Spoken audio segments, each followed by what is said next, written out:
lineup, the starting lineup this evening. He scored plenty of goals before Christmas. Bertrand Traore chipping in with the second today as well. So it's not just Ross Barkley, it's not just Jack Grealish, Ollie Watkins. There's even more in there, isn't there? And when you think about it, it's totally the opposite that we were saying about Newcastle. Yeah, true. You know, if the centre forwards ain't scoring, you're not looking around the team and thinking they got lots. You know, the centre halves, you saw Tyrone Mings come up and get a header on just that off target. You know, the other centre half comes up and challenges the goalkeeper, and they get the second goal from it.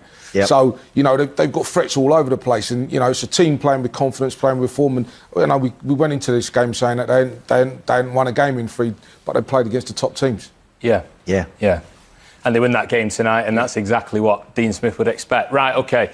We need to get into the first goal tonight for Aston Villa, because there's been plenty of debate around the offside law since Tyrone Mings and Rodri at the Etihad Stadium this week, leading, of course, to Bernardo Silva's goal for Manchester City. And Andy Townsend, we're being told that this situation is very similar to that. Well, we're being told that if Ollie Watkins is in an offside position when this cross comes in, so we know we'll see a target, obviously runs off for John Joe Shelby, but focus a little bit more on Watkins and Schär. Focus on these two here. Now, we're being told that if Ollie Watkins is offside there and Fabian Schär leaves that, and beg your pardon, if we're being told if Ollie Watkins in that situation, if he's in an offside position, it doesn't matter because Fabian Schär has made a deliberate play for the ball. If Fabian Schär was to leave that ball and allow Ollie Watkins to score, the flag would go up. That's what we're being told. If he leaves it and Watkins is offside, the defender doesn't try to block that cross. If he just lets it come and Watkins puts that in, now that is against every instinct in your body as a defender to leave a ball that's coming across the 6-yard box. Les, that is. By the way, I love how you sat back there, didn't say anything whilst Andy and I tried to clarify exactly what was going on. Superb play there. I don't want to confuse it anymore. It was being confused. But it's so confusing. It is, isn't it? It really is. But as a defender, as a you know, every team I've played in, every single defender is told, clear the danger, and if there's a problem, the linesman will put his flag up. Or the referee will blow his whistle. Don't leave it to a chance. Make sure you clear the danger. So that's what Schär's done. Now, if he's offside, he's offside. But unfortunately, with the rules of the way they are now, because he's touched that, they're not even looking at it to see whether it's offside, which is the part I can't understand. We need a bit of help, Andy. Well, we do need a bit of help, definitely. We need a bit of help. Where's our man? Here he is, Dermot Gallagher, the former Premier League referee. Dermot, help us. OK, explain this situation to us, please, because this idea of a deliberate play of the ball, ruling out whether offside's an issue or not, just bring us a little bit more detail on the exact decision-making process. Yeah, I think the problem is, Ian, that people don't realise that there's a small caveat in law which actually works in people like Leslie's favour to create more goals for them. IFAB wanted to create more goals, and they put this caveat in. I don't think they realised that it would occur on Wednesday night and tonight like this. But what happens is that the minute Schär goes for the ball, Watkins being in an offside position isn't an offence. So he can stand there all day if he wants. I mean, if I walk you through this here, at this point here, Watkins is offside, but can never be penalised. The ball goes down line to target. I'm still not sure at that point whether he's behind the ball, you know. And the lines don't go on later, which I'll explain why. But when that ball comes in, if you run it on now, once Schär goes for that ball, he's deemed to have made what's known as a natural football movement, i.e. blocking the ball. Now, the minute he does that and the ball goes up in the air, that plays Watkins back into the game. Watkins is no longer offside. So he's quite entitled to go and head the ball, which he does in the net. Dermot, can I just jump in, though? The fact that these two players are literally a yard, 2 yards apart from each other, surely the fact that the cross is coming in to Watkins and Watkins has made a run to get on the end of the ball within 2 yards of Fabian Schär has a massive effect on what he's doing, doesn't it? Ian, I don't doubt 1 second what you say. Let me just pin my flag to the mast here. When I was a referee and when I'm looking now at refereeing incidents, you know, there's things in the laws I don't like. There's things in the law I don't agree with. But unfortunately, Ian, we can't pick and choose. And as I said on Wednesday with the Rodri, Tyrone Mings, that was one where I look at that and the word I used was unpalatable. I don't think anybody, if that ground had been full with spectators, nobody would have thought that was a genuine goal, but the law allows it to be a goal. And unfortunately for Newcastle tonight, the same thing has happened in reverse for Aston Villa. They profited by that loophole whereby the minute Shah goes to play that ball, he plays Watkins onside with the ball going in the air.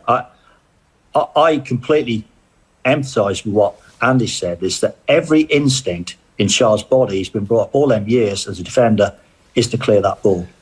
The only thing he can do is really let that ball go and hope that the assistant or the VAR will pick up its offside, or gamble on clearing the ball properly, which unfortunately didn't. Can I just ask you one question? What happens if Fabian Schär there attempts to play the ball and misses it completely and it goes through his legs to Ollie Watkins? What's the decision then?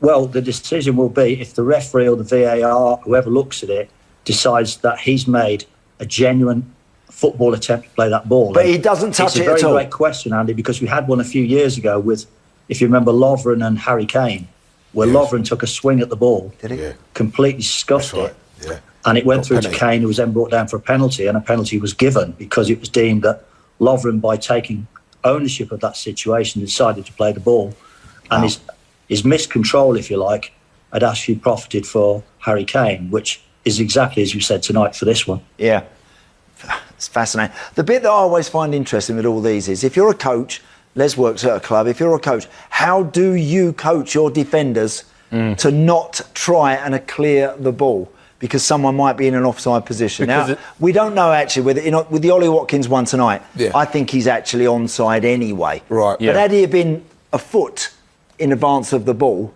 how does Fabian Schär, or how does Steve Bruce, more importantly, coach his players to get into their mindset, Les, that they don't have to try and lunge in and make that challenge? You're never going to do that. What you're going to do is say, he should have cleared the ball. Yeah. That's all you're going to do. Yeah. You know, because at the bottom line is we're talking about ifs, buts and maybes here. Yeah. But the truth is, Schär should have cleared the ball. He should have made a better fist of it, shouldn't he? Exactly. Yeah. Or his positioning or whatever it might be, because actually we were talking at the start of the game, Dermot, as well, about Tyrone Mings and what effect it would have on him, what happened at the Etihad Stadium the other night, which, again, we're going back to this idea that this is a very similar incident. Just talk us through the decision-making this time, Dermot, and how it is the same as Watkins. Well, if you see, if you can go back slightly for me, and, if I know they're running the wonder goal, as they call it, because I think we lose sight of the fact, because of the situation, we lost sight of the fact what a great goal it was. But if you could actually show me that again, and I'll walk you through it from where Rodri is, it's quite fascinating. If you look when this ball goes through and watch Rodri, who's the advanced player now, I would suggest Rodri is 10, 12 yards offside. Not in the fence. The ball's headed back to no man's land. Mings decides to take it down on his chest. I don't think he's aware Rodri's there, but the minute he does that, he plays Rodri into the game, and then the rest of the say is history, because it goes on for Silva to score that wonder goal. But because Tyrone decided to bring that ball down on his chest, control it down to his feet, he's then played everybody else into the game, every forward, whether it be Rodri or any other forward who's in offside position, and they can legally come and take that ball, which Rodri did.